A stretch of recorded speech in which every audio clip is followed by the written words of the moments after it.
இஸ்லாமிய பொதுமக்கள் குர்ஆன் ஹதீஸின் மொழிபெயர்ப்பை நேரடியாக பார்த்து மார்க்கத்தை பின்பற்றுவதை கண்டிப்பாக தவிர்த்து கொள்ள வேண்டும். குர்ஆன் ஹதீஸை தமிழில் படித்து பின்பற்றுவதை அல்லாஹ் இதுதான் மார்க்கம் என்று தனது தூதர் மூலமாக குர்ஆனை மக்கள் மத்தியிலே கொடுத்து குர்ஆனுக்கு விளக்கமாகவே வாழ்ந்தார்கள்.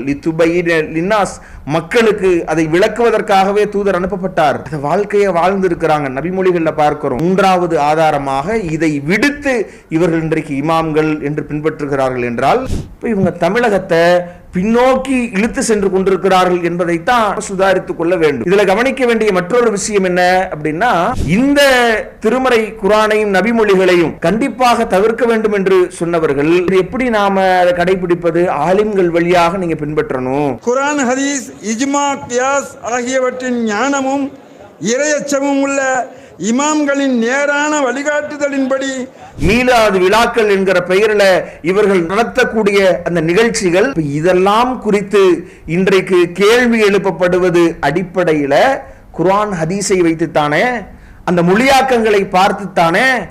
இதை தடுத்து விட்டால் எத்தனை வசனங்கள் அந்த திருமறை குர்ஆனை நாம் படிக்கணும், அதை பார்க்கணும், அதன் மூலமாக பயன்பெறணும், நம்முடைய வாழ்க்கையில் அதை நடைமுறைப்படுத்த வேண்டும் என்று நமக்கு அழைப்பு விடுக்கிற போது இந்த அத்தனை வசனங்களுக்கு மாற்றமாக திருமறை குர்ஆனை தொடாதீங்க.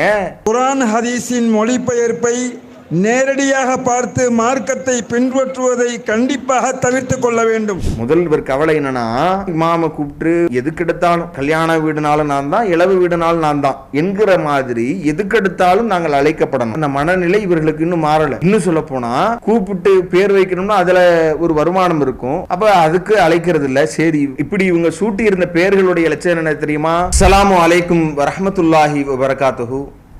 அன்பிற்குரிய சகோதர சகோதரிகளே, சமீபத்தில் நடைபெற்ற சுன்னத்துல் ஜமாத் கொள்கை விளக்க மாநாடு என்கிற பெயரில் நடந்த அந்த மாநாட்டில் பேசப்பட்டவைகள் மார்க்கத்திற்கு முரணானவையாக இருக்கிறது என்பது குறித்த பல பதிவுகள் வாயிலாக நாம் தெரிவித்திருந்தோம்.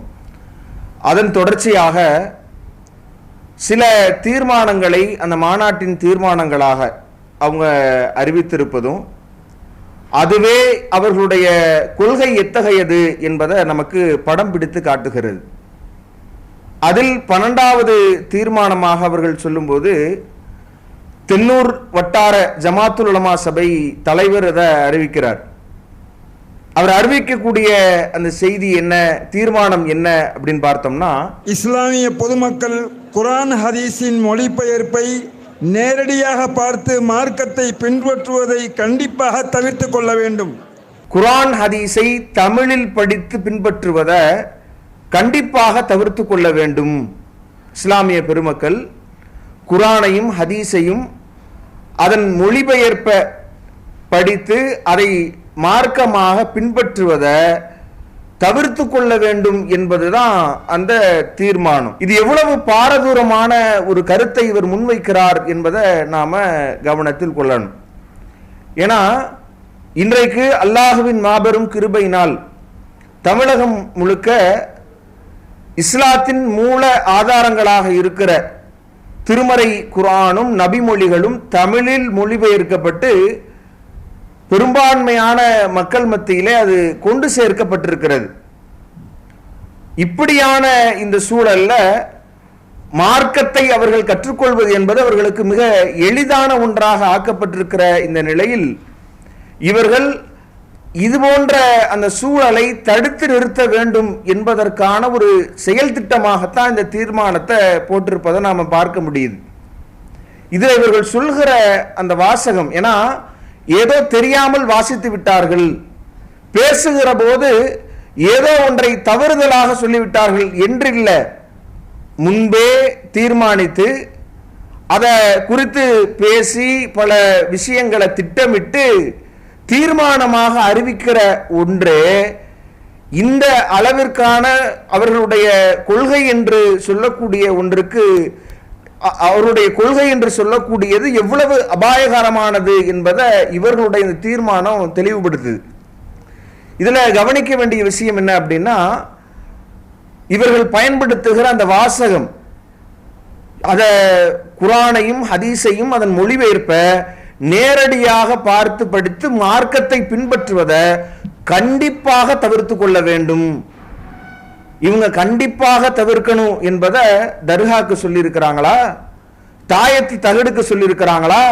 மார்க்கத்தின் பெயரால் இன்றைக்கு அரங்கேற்றப்பட்டு கொண்டிருக்கிற எந்த விஷயங்களுக்காகவது இப்படி கண்டிப்பாக தவிர்த்து கொள்ள வேண்டும் என்று அவர்களால் அதை கண்டிக்க முடிந்ததா? குர்ஆனையும் ஹதீஸையும் தமிழில் படித்து பின்பற்றுவதை கண்டிப்பாக தவிர்க்க வேண்டும் என்று சொல்கிறார்கள் என்றால் இவர்களுடைய நோக்கம் என்ன என்பதை நாம தெரிந்து கொள்ள வேண்டும். ஏன் இந்த முடிவை அவர்கள் அறிவிக்கிறார்கள்? குர்ஆன் ஹதீஸை படித்த பிறகுதான் இன்றைக்கு சமூகத்தில் நிலவி வருகிற இந்த சமூக தீமைகளை மக்கள் அறிந்து கொள்கிற வாய்ப்பு கிடைக்கிறது. இஸ்லாத்தின் பெயரால் இவ்வளவு காலம் செய்து வந்தது இஸ்லாத்திலேயே இல்லாத ஒன்றுதான், அதற்கும் இஸ்லாத்திற்கும் எந்த தொடர்பும் இல்லை, அது குர்ஆனில் இல்லை, நபி மொழிகளில் இல்லை என்று குர்ஆனையும் நபி மொழிகளையும் தூக்கி கொண்டு போய் அந்த ஆலிம்கள் என்று சொல்லப்படுகிறவர்களிடத்தில் காமிக்கப்படுகிற போது அவங்கள்ட்ட எந்த பதிலும் இல்லை. நீங்க சொல்லக்கூடிய தொழுகை இருப்பதை போன்று, நோன்பு இருப்பதை போன்று இன்றைக்கு ரசூலுல்லாஹ்வின் பெயர்ல மௌலூத் ஓதுறீங்களா, எங்க இருக்கு என்று கேட்கிறாங்க.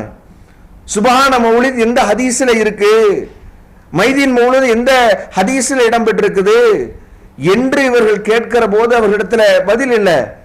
அல்லாஹ்வுடைய தூதரின் தோழர்கள் நபியவர்களோடு வாழ்ந்த அந்த காலகட்டத்தில் எத்தனை மீலாது விழாக்கள் ரசூலுல்லாஹ்வின் பெயர்ல கொண்டாடினார்கள், அதை எத்தனை விஷயத்தை நபியவர்கள், எத்தனை விழாக்களை, மீலாது விழாக்களை நபியவர்கள் அங்கீகரித்தார்கள் என்று நாங்க புக்கு ஹதீஸ்ல காட்டுங்க என்று கேட்கப்படுகிற போது பதிலளிக்க இயலாதவர்கள் இதை எப்படி தடுத்து நிறுத்தலாம் என்று யோசிக்கிற போது இதை படித்தால் தானே கேட்கிறான், அதை பார்த்து தானே கேள்வி எழுப்பப்படுகிறது. படிக்க வேண்டாம் என்று சொல்வோம், படித்தாலும் படித்ததை பின்பற்றக்கூடாது என்று சொல்வோம் என்று திட்டமிட்டு இவர்கள் இப்படியான ஒரு தீர்மானத்தை போட்டிருப்பதை நாம பார்க்க முடியுது. இதுல இவங்களுடைய உள்நோக்கத்தை நீங்க பார்த்தீங்கன்னா, மொழிபெயர்ப்பு தமிழ் திருமறை குர்ஆனையும் சரி நபி மொழிகளையும் அந்த மொழிபெயர்ப்பை பார்த்து நீங்கள் பின்பற்றக்கூடாது. அப்ப இதுல என்ன கருத்து உள்ள அடங்கி இருக்கிறதுன்றதை யோசிக்கணும். நீங்க அதை பின்பற்றக்கூடாது, அதை பார்த்து படித்து பின்பற்றக்கூடாதுன்னு பின்பற்றாம ஏன் படிக்கணும்? பின்பற்றக்கூடாதுல அதை பார்த்து அதை கடைபிடிக்க கூடாது என்றால் ஏன் படிக்கணும்? அப்ப படிக்காத. இதை சொல்வதுதான் இவர்களுடைய நோக்கமாக இருக்கும் என்றால் அப்ப தமிழகத்தை பின்னோக்கி இவர்கள் இழுத்து சென்று கொண்டிருக்கிறார்கள் என்பதுதான் இவர்களுடைய இந்த தீர்மானத்தின் மூலமாக நாம் அறிந்து கொள்ள முடிகிறது. எப்படி இருந்தது தமிழகம்? இஸ்லாம் இந்த உலகம் முழுக்க நபிகள் நாயகம் ஸல்லல்லாஹு அலைஹி வஸல்லம் அன்னவர்கள் இந்த திருமறை குர்ஆனை இந்த மக்கள் மத்தியிலே கொடுத்து 13 நூற்றாண்டுகளாக தமிழகத்தில் இந்த திருமறை குர்ஆன் தமிழில் மொழிபெயர்க்கவே இல்லை, மொழிபெயர்க்கப்படவே இல்லை. என்ன காரணம்? இதே போன்ற உலமாக்கள் என்ற போர்வையில் இருந்தவர்கள் தான் அதற்கும் காரணம். என்ன செய்தார்கள்? திருமறை குர்ஆனை மொழிபெயர்ப்பது என்பது ஹராம், பாவமான காரியம். காஃபிர்களுடைய மொழியான தமிழ்ல மொழிபெயர்க்க கூடாது, புனிதம் கெட்டுரும். திருமறை குர்ஆனை அனைவராலும் புரிந்து கொள்ள இயலாது, ஆலிம்களுக்கு மட்டுமே புரியும் என்பது போன்ற விஷயங்களை முன்னிறுத்தித்தான் தமிழகத்தில் திருமறை குர்ஆன் மொழியாக்கமே செய்யப்படாமல் இருந்தது என்று சொன்னால், அதையெல்லாம் எதிர்த்து மொழியாக்கங்கள் வெளிவர தொடங்கிய பிறகு அதுல காசு பார்க்கலாமா என்று மொழியாக்கங்களையும் மருந்து கட்டி இறக்கிவிட்டு அதிலையும் போய் பங்கெடுத்து விட்டு மொழிபெயர்ப்பு வந்ததோடு இப்ப சொல்லக்கூடிய வாதம் என்ன? அந்த மொழிபெயர்ப்புகளை பார்த்து நீங்க பின்பற்றக்கூடாது, அந்த மொழிபெயர்ப்புகளை பார்த்து நீங்க அதை கடைபிடிக்க கூடாது என்றால் அப்ப ஏன் மொழிபெயர்த்தீங்க? ஏன் அதன் மூலமாக சம்பாதித்தீர்கள்? ஏன் அதை அங்கீகரித்தீர்? அப்ப இப்படி ஒரு கட்டத்தில் சொன்னவர்கள் இப்போது மொழிபெயர்ப்பை ஏற்றுவிட்டு அதை கடைபிடிக்க கூடாது, அதை படிக்க கூடாது என்கிற சிந்தனையை மக்களிடத்தில் சொல்ல வருகிறார்கள் என்றால் இவங்க தமிழகத்தை பின்னோக்கி இழுத்து சென்று கொண்டிருக்கிறார்கள் என்பதைத்தான் நாம மக்களாகிய நாம சுதாரித்துக் கொள்ள வேண்டும்.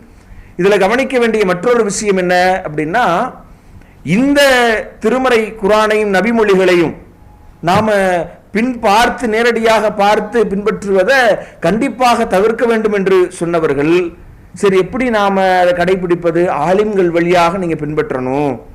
மாறாக குர்ஆன், ஹதீஸ், இஜ்மா, கியாஸ் ஆகியவற்றின் ஞானமும் இறையச்சமும் உள்ள இமாம்களின் நேரான வழிகாட்டுதலின்படி சன்மார்க்கத்தை முறையாக கற்றறிந்த ஆலிம்களின் ஆலோசனையின்படி மார்க்கத்தை பின்பற்ற வேண்டும் என்று இம்மாநாடு கேட்டுக்கொள்ளப்படுகிறது.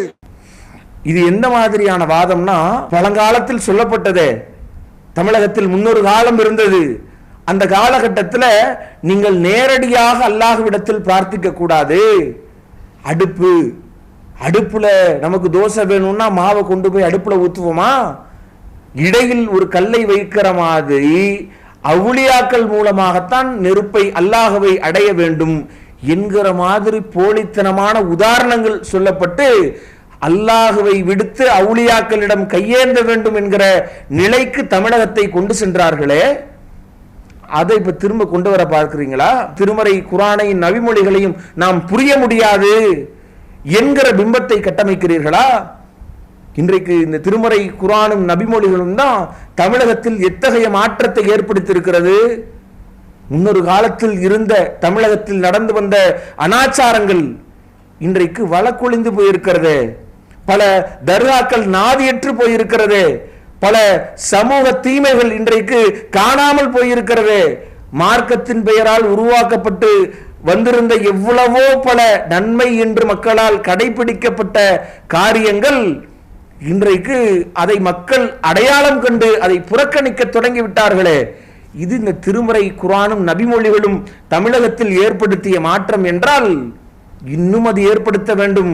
அல்லாஹ்வுடைய தூதர் அந்த சமுதாயத்தை அதை காட்டித்தான் வார்த்தெடுத்தார்கள். நபித்தோழர்கள் அதை வைத்துத்தான் அவ்வளவு ஒழுக்கவான்களாக தங்களை மாற்றிக்கொண்டார்கள் என்று சொன்னால், அந்த குர்ஆனை நீங்க படித்து பின்பற்றக்கூடாது, ஹதீஸை நேரடியாக படித்து பின்பற்றக்கூடாது என்று இன்றைக்கு இவர்கள் சொல்ல வருகிறார்கள் என்றால், இன்றைக்கு இவர்கள் மார்க்கத்தின் பெயரால் அரங்கேற்றிக் கொண்டிருக்கிற அந்த தீமைகள் அதை தொடர்ந்து அரங்கேற்றணும், அது கேள்வி எழுப்பப்படக்கூடாது என்பதுதானே இவர்களுடைய எண்ணம்.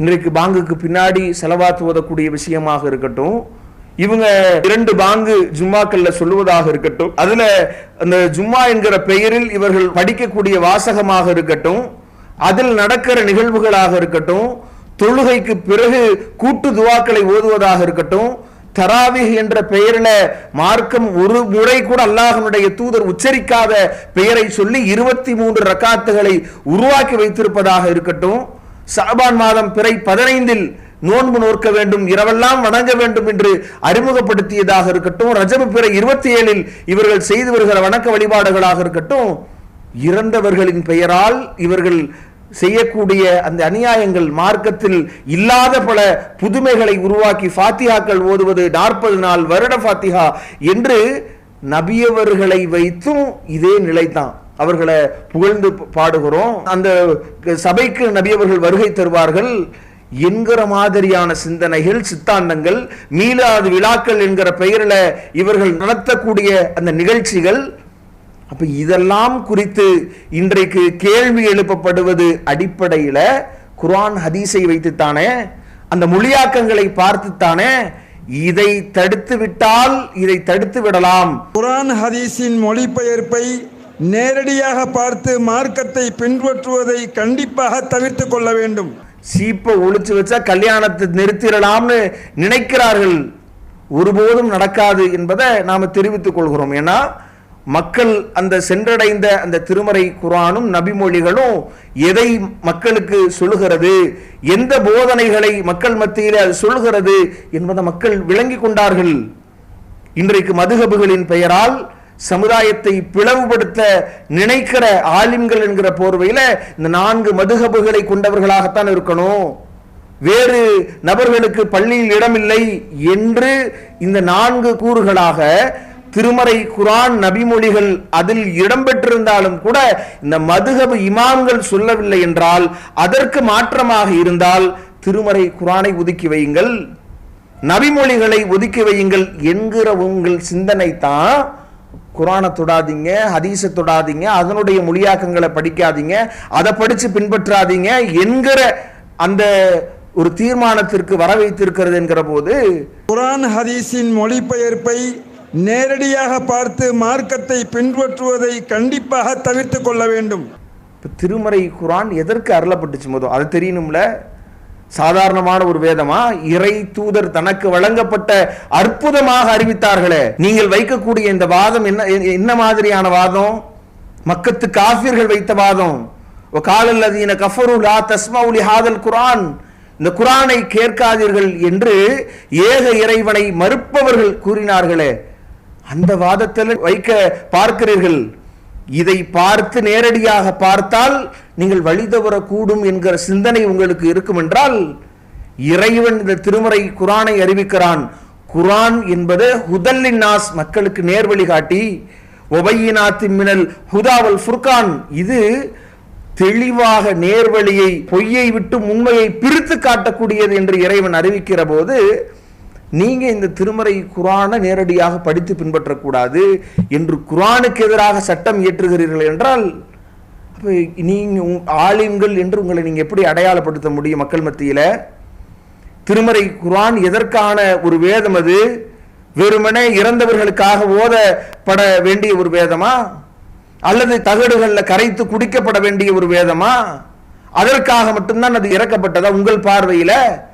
திருமறை குர்ஆன் என்பது ஒவ்வொரு மனித உள்ளமும் அதை வாழ்வியலாக்க வேண்டும், மனிதர்களுக்கே வந்த ஒரு அருட்கொடையாக, ஒரு அறிவுரையாக இறைவன் சொல்லி காட்டுகிறானே. கதுஜாத்துக்கும் மௌஇலத்தும் ரப்பிக்கும், உங்கள் இறைவனிடமிருந்து வந்த ஒரு உபதேசம் என்று இறைவன் அறிவிக்கிறானே. வலக்கது யஸ்ஸர்னல் குர்ஆன லிذிக்ர் ஃபஹல் மின் முதக்கிர், இந்த திருமறை குர்ஆனை நீங்கள் படிப்பினை பெற வேண்டும் அதன் மூலமாக என்பதற்காகவே நாம் லேசாக்கி இருக்கிறோம். படிப்பினை பெறுவோர் உண்டா என்று இறைவன் கேட்கிற அந்த வேதத்துல உங்களுடைய உள்ளங்கள் அஃபலாய ததப்பருனல் குர்ஆன், இந்த குர்ஆனை நீங்கள் சிந்தித்து பார்க்க மாட்டீர்களா? அம் அலா குலூபின் அக்ஃபாலுஹா, உங்களுடைய உள்ளங்களில் பூட்டுக்கள் போடப்பட்டிருக்கிறதா? சிந்திக்க மாட்டீங்களா? அந்த குர்ஆனை விளங்க மாட்டீர்களா? அதை புரட்டி பார்க்க மாட்டீர்களா? அதன் மூலமாக படிப்பினை பெற மாட்டீர்களா என்று எத்தனை எத்தனை வசனங்கள் அந்த திருமறை குர்ஆனை நாம் படிக்கணும், அதை பார்க்கணும், அதன் மூலமாக பயன்பெறணும், நம்முடைய வாழ்க்கையில் அதை நடைமுறைப்படுத்த வேண்டும் என்று நமக்கு அழைப்பு விடுக்கிற போது, இந்த அத்தனை வசனங்களுக்கு மாற்றமாக திருமறை குர்ஆனை தொடாதீங்க. குர்ஆன் ஹதீஸின் மொழிபெயர்ப்பை நேரடியாக பார்த்து மார்க்கத்தை பின்பற்றுவதை கண்டிப்பாக தவிர்த்து கொள்ள வேண்டும். அல்லாஹ் திருமறை குர்ஆனை அறிமுகப்படுத்தும் பொழுது, யா அய்யுஹன்னாஸ், மக்களே, கது ஜாஅத்துக்கும் மௌஇலத்தும் மிர் ரப்பிக்கும், உங்கள் இறைவனிடமிருந்து உங்களுக்கு அறிவுரையும், வசிஃபாஉல் லிமா ஃபி சுதூர், உங்கள் உள்ளங்களில் உள்ளவற்றிற்கு ஒரு நோய் நிவாரணியாகவும் இது இருக்கிறது, வஹுதன் வ ரஹ்மத்துன் லில் முஃமினீன், மூமின்களுக்கு நேர்வழியும் அருளும் அதில் இருக்கிறது என்று இறைவன் சொல்லி காட்டுகிற போது, இப்படியான அந்த வேதத்தை, திருமறை குர்ஆனை நீங்கள் பார்க்காதீர்கள், நபிமொழிகளை நீங்கள் எடுத்து பார்க்காதீர்கள் என்று இவர்கள் தடை விதிக்கிறார்கள், அதை பார்க்கக்கூடாது என்று சொல்லுகிறார்கள் என்றால், அப்போ என்ன மாதிரியான ஒரு நிலையில் இவங்க இருக்கிறாங்கன்றத நாம தெரிந்து கொள்ள வேண்டும். அப்புறம் ஏன் இவர்கள் மொழிபெயர்ப்பு செய்திருக்கிறார்கள்? அந்த மொழிபெயர்ப்புகளை ஏன் அங்கீகரிக்கிறார்கள்? அப்ப அதுல ஒரு நிலைப்பாடு, இவர்கள் மொழிபெயர்ப்புலையும் இருப்பார்கள், மொழிபெயர்க்கவும் செய்வார்கள், அதை வெளியிடவும் செய்வார்கள், ஆனால் அதை பார்த்து பின்பற்றக்கூடாது. அப்ப ஏன் இந்த முரண்பாடு உங்களுக்கு மத்தியில? அப்ப பிற மொழி பேசக்கூடியவர்களுக்கு இஸ்லாம் இல்லையா? அவர்கள் இஸ்லாத்தை கடைபிடிக்க முடியாதா? அவர்கள் திருமறை குர்ஆனை அணுக முடியாதா? இறைவனுடைய அந்த வார்த்தைக்கும் ஒரு மனிதனுக்கும் இடையில் ஒரு இடைத்தரகர் வேண்டுமா? அப்ப என்ன ஒரு நிலையை நீங்கள் மக்கள் மத்தியில சொல்ல முற்படுகிறீர்கள் என்பதை மக்கள் பார்த்து கொண்டுதான் இருக்கிறார்கள் என்பதை நாம் உங்களுக்கு தெளிவுபடுத்துகிறோம். ஏன் படிக்க கூடாது என்று இவர்கள் சொல்கிறார்கள் என்றால், ஒருவர் பேசுகிறார், இந்த ஹதீஸுகளை நீங்க இப்ப நேரா எடுத்து பார்த்தால் அதுல உங்களுக்கு தரம் பிரிக்க தெரியுமா என்று அதுல சில உதாரணங்கள், உருப்படாத பல உதாரணங்களை குறிப்பிடுறார். அந்த ஹதீஸுகளை தரம் பிரிக்க உங்களுக்கு தெரியுமா? ரசூலுல்லாஹி ஸல்லல்லாஹு அலைஹி வஸல்லம் நின்று கொண்டு சிறுநீர் கழிப்பதை தடுத்தார்கள். திருமதி ஷெரீஃப்ல வருது. இவன் பாட்டில் இவனுக்கு அந்த ஹதீஸ் மட்டும்தான் கண்ணில் பட்டிருக்கும், இவன் தட்டிடுவான். கொஞ்சம் தள்ளி பார்த்தா நபி ஸல்லல்லாஹு அலைஹி வஸல்லம் அவர்கள் ஒரு தடவை நின்று கொண்டு சிறுநீர் கழிப்பதை நான் பார்த்தேன். புகாரில தான் ரெண்டுமே இருக்கு. இவன் ரெண்டையும் படிச்சான்னா நிக்கிறதா உட்கார்றதான்னு தெரியாது. ரெண்டுக்கு இடையில ஏதாவது தான் பண்ணணும். நபி அவர்கள் ஒரு இடத்தில் நின்று கொண்டு சிறுநீர் கழிக்கிறார் என்று இருக்கிறது. இன்னொரு செய்தி நபி அவர்கள் அமர்ந்து சிறுநீர் கழித்தார்கள் என்று இருக்கிறது. இப்ப இதை இரண்டையும் பார்க்கிறவன் இரண்டுக்கு நடுவுல ஒரு மாதிரியா உட்கார்ந்தா கழிப்பான், இரண்டுக்கும் இடையில் தான் பண்ணணும். நேரடியாக அணுகினால் உங்களிடத்தில் இந்த குறை வரும், பிரச்சனை வரும் என்று இப்படி நடக்காத ஒரு விஷயத்தை யாராவது உலகத்துல இவரை போன்ற யாராவது சிந்திப்பான? உலகத்துல மனுஷன் ஒரு இடத்துல நின்று இருக்கு, ஒரு இடத்துல உட்கார்ந்து இருக்குன்னா ஒன்று உட்கார்ந்து கழிக்கணும்னு நம்ம விளங்கி இருக்கலாம், அல்லது நின்று கழிக்கணும்னு நம்ம விளங்கி இருக்கலாம் ஒன்றை பார்த்திருந்தால், அல்லது இரண்டையும் பார்த்தால் அறிவாளியாக இருந்தால் அப்ப நபி அவங்க சந்தர்ப்ப சூழ்நிலைக்கு ஏற்ப அமர்ந்து கழித்திருக்கிறாங்க. சூழல் அங்கு அமர்வதை போன்று உள்ள சூழல் இல்லை என்றால் நின்று கழித்திருக்கிறார்கள் என்பதை அவன் விளங்கிக் கொள்வான். ஆனா உங்களை மாதிரியான ஆட்கள் மட்டும்தான் ரெண்டுக்கும் இடையில நின்று கழிக்கணும். அது என்ன முறைன்றது தெரியல. அவரிடத்துல நீங்க அணுகி அந்த முறைகளை கேட்டு நீங்க தெரிந்து கொள்ளலாம். இதுல கவனிக்க வேண்டிய மற்றொரு விஷயம் என்ன அப்படின்னா, புகாரி முஸ்லிம்லயே இருக்குது, பக்ரீத்தினுடைய இறைச்சியை காய வச்சு உப்பு கண்டமா சாப்பிட வேண்டாம், நபி ஸல்லல்லாஹு அலைஹி வஸல்லம் தடுத்தாங்கன்னு இருக்கு ஒரு ஹதீஸ். அதுக்கப்புறம் கொஞ்சம் தள்ளி போனீங்கன்னா அது முதல்ல இருந்துச்சு, இடையில நீ வெளியூருக்கு போயிருந்த அப்போ ரசூலுல்லாஹ் அதையெல்லாம் இது பண்ணிட்டாங்க, இப்போ சாப்பிடலான்னு அந்த பக்கம் இருக்குது. இவன் கண்ணுக்கு ரெண்டும் பட்டுட்டா பரவாயில்ல, இவன் முதல் ஹதீஸை மட்டும்தான் பார்ப்பான். ஏய் உப்பு கண்ணம் திங்க கூடாதான், பக்ரீத் நேரத்தில் அடிச்சு விட்டான்னா அது ரொம்ப வேலை செய்யுது. இது மாதிரியான புரட்டுக்களை சொல்லி நேரடியா நீங்க ஹதீஸ ஒரு இடத்துல குர்பானி கரிய அதை உப்பு கண்டம் போடக்கூடாது என்று இருக்கிறது, இன்னொரு இடத்துல அது மாற்றப்பட்டது என்று இருக்கிறது. அப்ப இதுல ஒன்ன இவன் படிச்சு உப்பு கண்டம் போடக்கூடாதுன்னு அது வைரல் ஆயிருது, அதனால் நீங்கள் ஹதீஸை படிக்க கூடாது என்று சொல்ல வருகிறீர்கள் என்றால், என்றைக்கோ ஏதோ ஒரு இப்படியான இரட்டை சட்டத்தை எடுக்க வேண்டிய ஒரு செய்தி, ஏதோ ஒரு செய்திய அவன் தவறாக விளங்கக்கூடும் என்கிறதுனால எந்த நபிமொழிகளையும் ஒருவன் படிக்க கூடாது என்று நீங்கள் சொல்லுவது அது எவ்வளவு பெரிய அயோக்கியத்தனம். ஏதோ ஒருவன் தவறாக புரிந்துவிடக் கூடும் என்பதற்காக திருமறை குரானை படிக்க கூடாது என்று சொல்வது எவ்வளவு பெரிய முட்டாள்தனம் அது. ஏன் நீங்க சரியா விளங்கி இருக்கிறீங்களா? உங்களுக்குள்ளாக நீங்கள் விளங்கியதாக ஒரு கொள்கை விளக்க மாநாடு நீங்க விளக்குற அந்த கொள்கை உங்களுக்குள்ள அனைவரும் ஒருங்கிணைந்து தான் விளக்கிருக்கீங்களா? அதான் நாம பார்த்தோமே, ஒருவர் கூடாது, இறைவனை தவிர வேறு யாரிடத்திலும் உதவி தேடக்கூடாது என்று ஒருவர் சொல்கிறார். ஆனா இன்னைக்கு நடக்கிறது என்னன்னு சொன்னா, அங்கு சென்று அவுலியாக்களிடத்தில், முன்னோரு இடத்தில், நாதாக்கள் இடத்தில் உதவி தேடுறது, அந்த உதவி தேடுறது கூடாது. நம்ம சூரா ஃபாத்திஹால ஓதுறோம், இய்யாக நஅபுது வ இய்யாக நஸ்தஈன், யா அல்லாஹ் உன்னையே வணங்குகிறோம், உன்னிடத்திலே உதவி தேடுகிறோம் அப்படி நீங்க பள்ளியாசல்ல சொல்றோம். பள்ளியாசலுக்கு வெளியே போய் அந்த மாதிரி காரியம் செய்யக்கூடாது. அதற்கு மாற்றமாக இன்னைக்கு கன்னியாகுமரியை சார்ந்த மற்றும் ஒரு ஜமாத்துல் உலமா குரூப் என்ன சொல்றாங்கன்னா, அப்படி சொல்லுவது இந்த கொள்கையை அப்படியே குழி தோண்டி புதைக்கிற விஷயம் என்று வெளியிடுகிறார்களே. அப்ப இது ரெண்டுல எது உங்க கொள்கை? அதை தெளிவுபடுத்துறதுக்கு வழி இல்லை, அதை மக்கள் மத்தியில அடையாளப்படுத்துவதற்கு வழி இல்லை. அப்ப இப்படியான நீங்கள் ஒருவன் தவறுதலாக ஒரு ஹதீஸை பார்ப்பதனால ஹதீஸை படிக்க கூடாதுன்னா நீங்க தான் முதல்ல ஹதீஸை படிக்க கூடாது. ஏன்னா உங்களுக்கு தான் நிறைய விளக்கம் தேவை. பொதுவானவர்களுக்கு, சிந்தனையாளர்களுக்கு இணை வைப்பு என்பது எது என்று தெளிவாக தெரிகிற போது உங்களை போன்றவர்களுக்கு தான் அதை அடையாளப்படுத்திக் கொள்ள கூட ஒரு சரியான ஒரு நிலை இல்லாதவர்களாக, தடுமாற்றமுடையவர்களாக நீங்கள் இருக்கிற போது உங்களை வைத்து மக்கள் எடை போடாதீங்க. உங்களை மாதிரி மக்கள் யோசிக்கல. இன்றைக்கு குரானை படிக்கிறார்கள், நபிமொழியை படிக்கிறார்கள், அதில் ஏற்படுகிற சந்தேகத்தை இன்றைக்கு எழுப்பி அதை தீர்வு கண்டு கொண்டு அவர்கள் வாழ்க்கையிலே கடைபிடிக்க தொடங்கி இருக்கிறார்கள் என்கிற போது, அப்ப இப்படியாக நீங்க அதை மொத்தமாக படிக்க கூடாது என்கிற அந்த ஒரு நிலையை நீங்கள் சொல்வதாக இருந்தால் அது எவ்வளவு ஒரு மோசமான ஒரு ஒரு மனநிலை என்பதை நாம பார்க்கணும். இன்னும் சொல்ல போனா, இதை தொடர்ந்து இந்த 10வது தீர்மானம் என்று இன்னொரு தீர்மானத்தையும் வாசிக்கிறாங்க. அது என்ன அப்படின்னா, மணப்பாறை வட்டார ஜமாத்துல் உலமா சபை செயலாளர் அதை வாசிக்கிறார். அது என்னன்னா இதே மாதிரி தான் அவங்களுடைய சிந்தனை இதிலையும் நமக்கு தெளிவாகுது.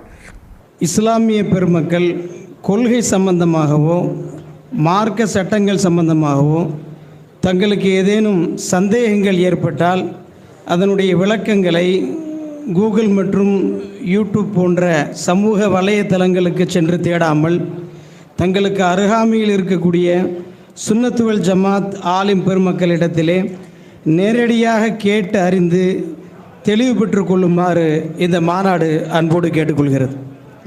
கொள்கை சம்பந்தமாகவோ மார்க்க சட்டங்கள் சம்பந்தமாகவோ தங்களுக்கு ஏதாவது சந்தேகம் வந்தால் சமூக வலைத்தளங்கள்ல அதை தேடக்கூடாது. யூடியூப், கூகுள் போன்ற வலைத்தளங்கள்ல தேடக்கூடாது என்பதை அறிவிப்பாக வெளியிடுறாங்க. ஆலிம்கள்ட்ட தான் வரணும். இதுல நாம கேட்கக்கூடிய கேள்வி என்ன அப்படின்னு சொன்னா, கல்வி கற்பது என்பது ஒவ்வொரு காலகட்டத்திலையும் மார்க்கத்தை நாம கற்றுக்கொள்வது என்பது கால சூழலுக்கு தகுந்த மாதிரி அது வேறுபட்டு கொண்டே இருக்கிறது. அப்ப கல்வி கற்பதனுடைய முக்கியத்துவத்தை திருமறை குரானும் ஹதீஸும் நமக்கு பலவாறு எடுத்து சொல்கிற போது எந்தெந்த வழிகள் எல்லாம் கிடைக்குதோ அதை நாம எடுத்துக்கொள்வதில் மார்க்கத்தில் தடை ஏதும் இல்லை. நீங்க குறிப்பிட்டு இது தடை, இந்த வகையில் மார்க்கத்தை பெறுவதை தடை என்று சொன்னால் குரான் நீங்கள் படிப்பதோ அல்லது ஹதீஸை படிப்பதோ சமூக வலைத்தளங்கள்ல மார்க்க சட்டங்களை தெரிந்து கொள்வதோ தவறு என்றால் ஆதாரம் காட்டணும்ல. நீங்க எதை நாம நேரடியாக பெறுவது கூடுமோ அதை இணையத்திலையும் பெறுவது கூடும். எந்த விதத்தில் நீங்க தடை என்று சொல்வீர்கள்? ஏதோ சமூக அக்கறையோடு இவர்கள் சொல்கிறார்களா என்றால் அக்கறையும் இல்லை, ஒன்றும் இல்லை. எதற்காக இவர்கள் இதை சொல்கிறார்கள் என்றால், இவங்க இன்னும் சொல்ல போனா அதனுடைய முடிவுல இவர்கள் சொல்வதை வைத்த எதுக்கு சொல்றாங்கன்றதை புரிஞ்சுக்கலாம். ஆலிம்கள்ட்ட கேளுங்க, நீங்க எங்கள்கிட்ட கேட்க மாட்டேங்கிறீங்க, எங்களை முக்கியத்துவப்படுத்த மாட்டேறீங்க, எங்களை இப்போ உங்களுடைய நிலை தான் நமக்கு தெரியுது. குரான் ஹதீஸ் என்பதை தாண்டி இன்றைக்கு இஜ்மா கியாஸ் என்கிறவற்றையும் அதில் அவர் வாசிக்கும் பொழுது அந்த தீர்மானத்தில் மாறாக குரான் ஹதீஸ் இஜ்மா கியாஸ் ஆகியவற்றின் ஞானமும் இறையச்சமும் உள்ள இமாம்களின் நேரான வழிகாட்டுதலின்படி சன்மார்க்கத்தை முறையாக கற்றறிந்த ஆலிம்களின் ஆலோசனையின்படி மார்க்கத்தை பின்பற்ற வேண்டும் என்று இம்மாநாடு கேட்டுக்கொள்ளப்படுகிறது.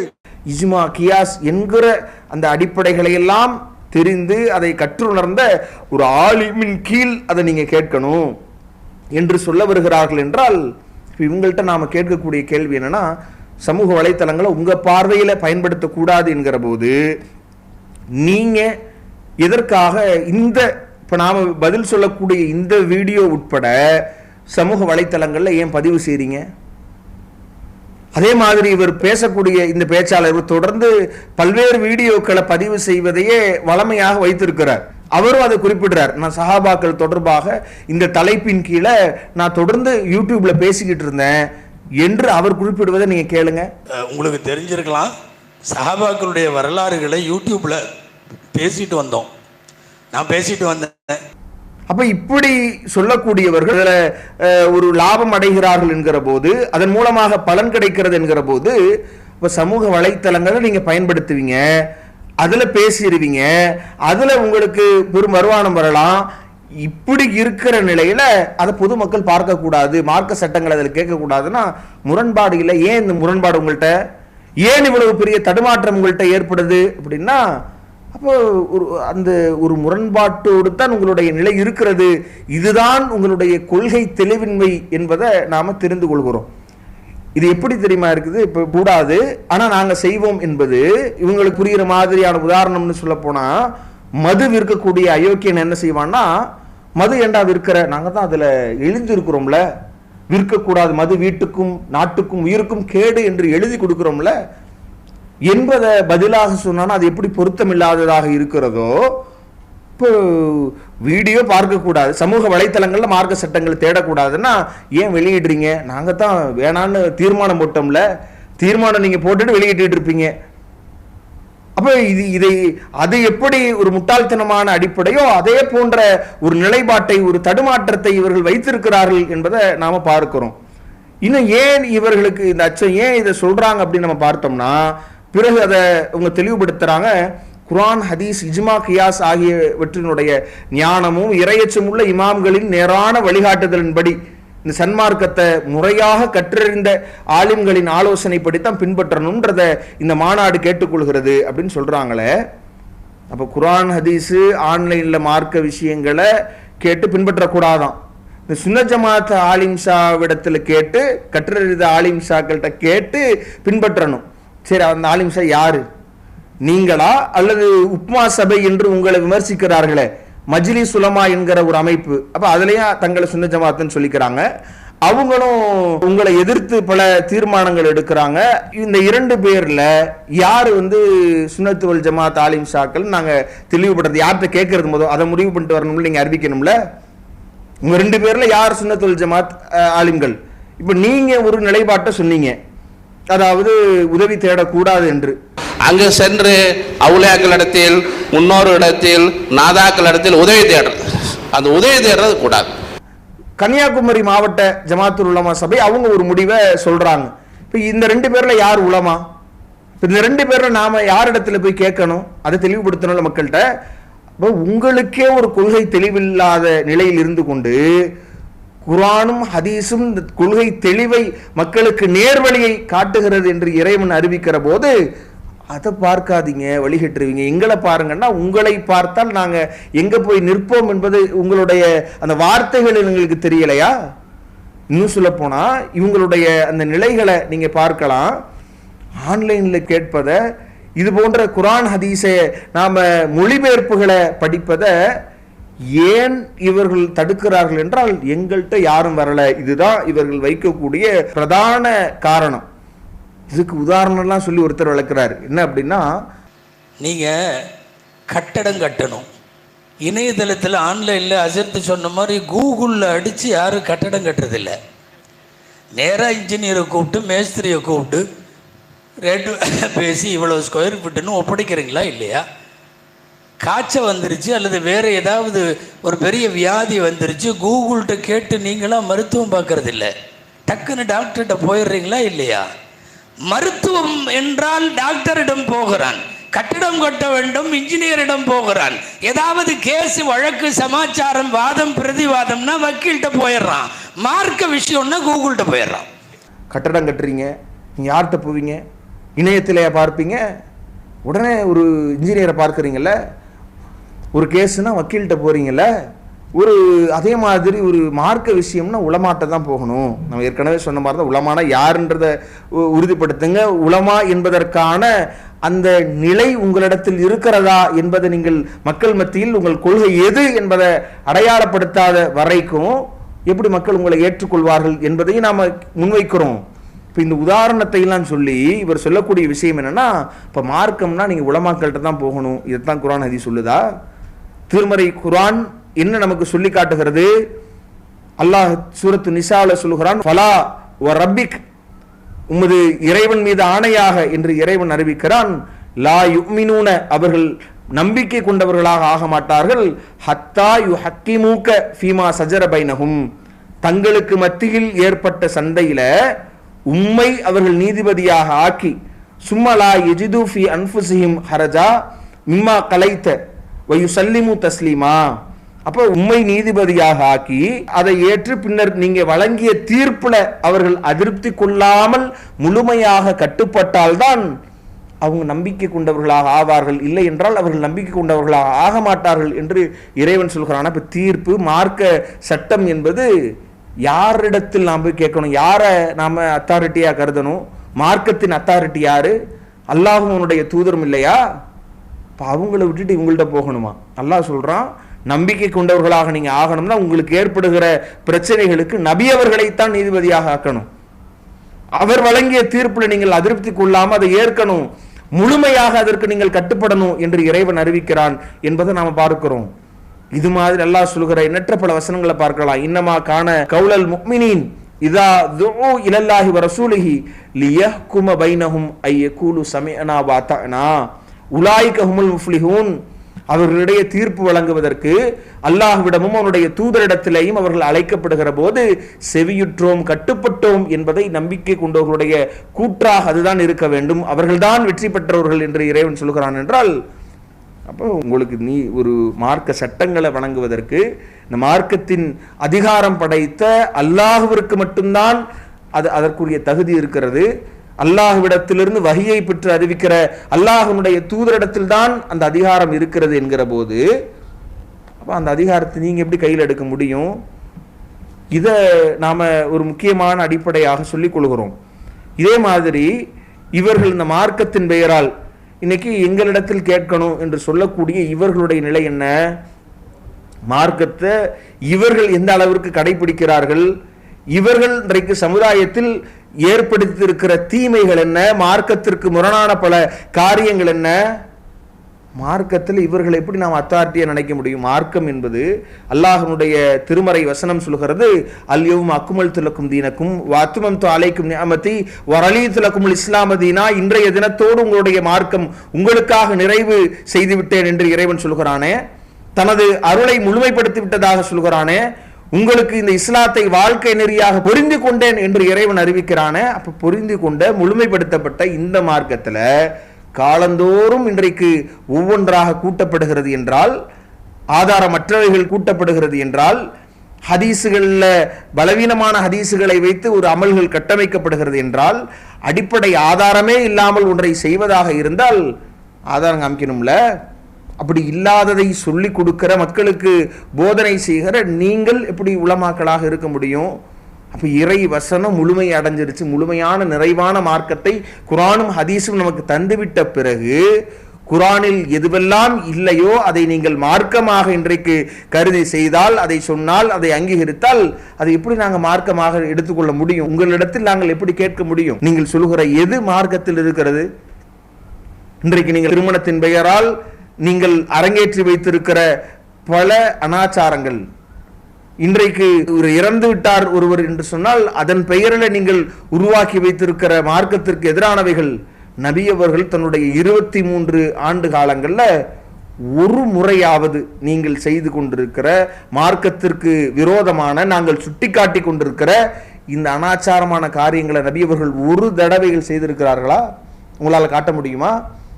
நபி அவர்கள் செய்யாத, திருமறை குரானில் இல்லாததை செய்கிற, அதை மக்களுக்கு வழிகாட்டுகிற உங்களை எப்படி நாங்கள் உலமாக்களாக ஏற்றுக்கொள்வது? உங்களிடத்தில் எப்படி மார்க்க தீர்ப்புகளை நாங்கள் கேட்பது? தொகையோர்களை பார்த்து தான் இறைவன் கேட்கிறான், குல் நபியை நீங்கள் சொல்லுங்கள், அல்லிமூனல்லாஹ் பிதீனிக்கும், உங்கள் மார்க்கத்தை அல்லாஹ்விற்கு சொல்லி தரீங்களா? அல்லாஹ் இதுதான் மார்க்கம் என்று தனது தூதர் மூலமாக குரானை மக்கள் மத்தியிலே கொடுத்து, அந்த தூதர் அந்த குரானுக்கு விளக்கமாகவே வாழ்ந்தார்கள்.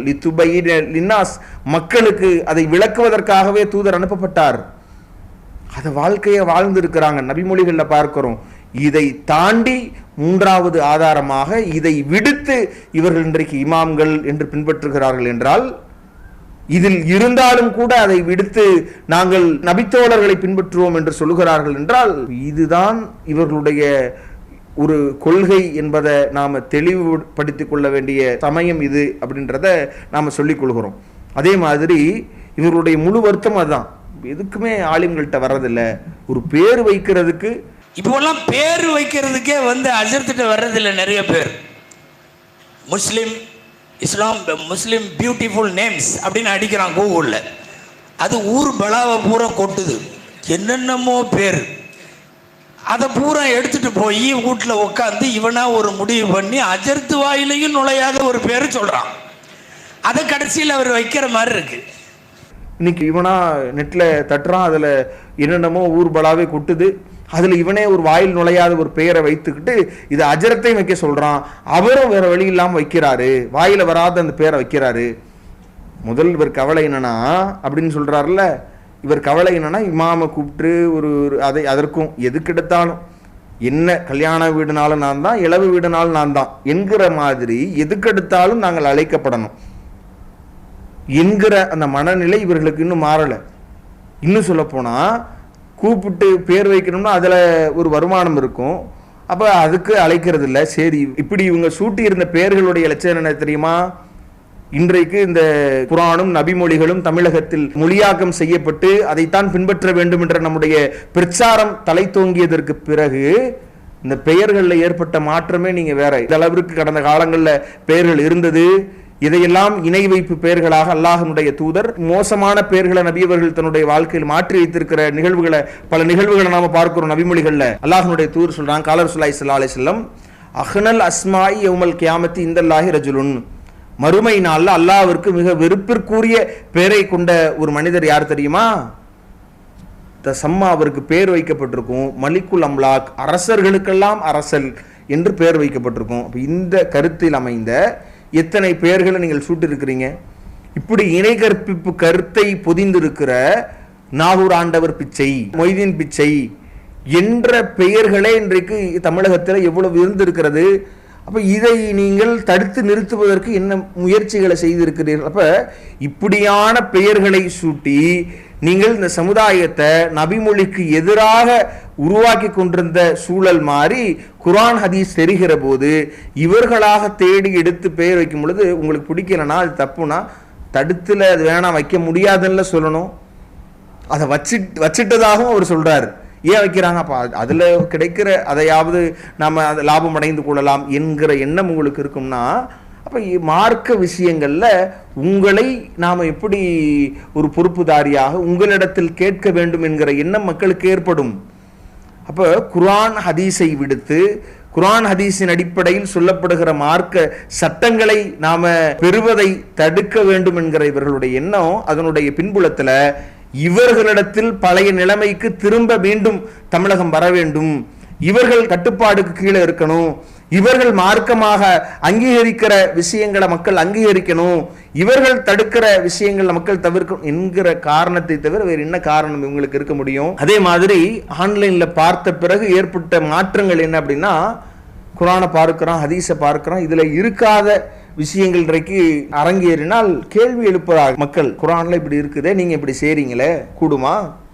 ஹதீஸில் அல்லாஹ்வுடைய தூதரை தடை செய்திருக்கிறார்களே, அதை நீங்க இப்படி சொல்றீங்களே, இது கூடுமா இது கூடாதா என்ற கேள்விகள் முன்வைக்கப்படும் பொழுது பதில் சொல்ல முடியாமல் போய்தான் இந்த முடிவை அறிவிக்கிறாங்க. நீங்க படிக்காதீங்க, நீங்க படிச்சு அதை அப்படியே கடைபிடிக்க கூடாது, உங்களுக்கு தெரியாது புரியாது, எங்களிடத்தில் தான் நீங்கள் அணுக வேண்டும் என்று சொல்கிறார்கள் என்றால், அப்போ இப்படியான ஒரு இயலாமையின் காரணத்தினால் தான் இவர்கள் சொல்லுகிறார்கள் என்பதை நாம் கவனத்தில் வைக்க வேண்டும். அதே மாதிரி மார்க்கத்தின் பெயரால் இவர்கள் அரங்கேறி கொண்டிருக்கிற எண்ணற்ற பல விஷயங்கள் இன்னைக்கு எதெல்லாம் அனாச்சாரமாக இருக்கிறதோ மக்கள் படிக்க ஆரம்பிச்சுட்டா தெரிஞ்சிருவாங்க. அதை குர்ஆனையும் ஹதீஸையும் அதை தெளிவாக படிக்க நேருகிற போது மக்கள் இன்றைக்கு தெளிவடைகிறார்கள். அப்போ அதை தெளிவடைஞ்சிடக்கூடாது, கேள்வி எழுப்பக்கூடாது, நம்மிடையே வரணும் என்கிற எண்ணத்தை தாண்டி வேறு என்ன சமூக அக்கறையில் இவர்கள் இதை சொல்லுகிறார்கள் என்பதை நாம் கேள்வியாக முன்வைக்கிறோம். அப்போ இப்படியான தீர்மானங்களை ஏதோ வாய் உளறலாக தவறுதலாக சொல்வதல்ல. நீங்கள் குர்ஆனை ஹதீஸை நீங்கள் மொழிபெயர்ப்பை படித்து மார்க்கமாக நீங்கள் பின்பற்றக்கூடாது, ஆன்லைனில் மார்க்க சட்டங்களை நீங்கள் தெரிந்து கொள்ளக்கூடாது, அதை பார்த்து நீங்கள் உங்கள் சந்தேகங்களை போக்கிக் கொள்ளக்கூடாது, எங்களிடத்தில் நீங்கள் அதை கேட்கணும் என்கிற இவர்களுடைய அந்த தீர்மானத்தில் இருந்தே இவர்களுடைய கொள்கை என்ன, இவர்களுடைய உள்நோக்கம் என்ன என்பதை நாம் தெளிவாக தெரிந்து கொள்கிறோம். அப்போ மக்கள் இதை தெரிந்து இவர்களை சமூகத்திடத்தில் அடையாளப்படுத்தி நாம் ஒரு விழிப்புணர்வோடு மார்க்க விஷயங்களை குர்ஆன் ஹதீஸின் மூலமாக மட்டும்தான் பின்பற்றுவோம் என்கிற உறுதியோடு செயல்படுகிற நல்வாய்ப்பை இறைவன் நம் அனைவருக்கும் தந்தல் புரிய வேண்டும் என்று கூறி முடிக்கிறேன். வாஹிர் தஅவானா அல்ஹம்துலில்லாஹி ரப்பில் ஆலமீன். அஸ்ஸலாமு அலைக்கும் வரஹ்மத்துல்லாஹி வபரகாத்துஹு. இஸ்லாம் மற்றும் சமுதாய செய்திகளை அறிந்து கொள்ள தமிழ்நாடு தௌஹீத் ஜமாஅத் யூடியூப் பக்கத்தை உடனடியாக சப்ஸ்கிரைப் செய்து கொள்ளுங்கள். மேலும் பெல் பட்டனையும் கிளிக் செய்து கொள்ளுங்கள்.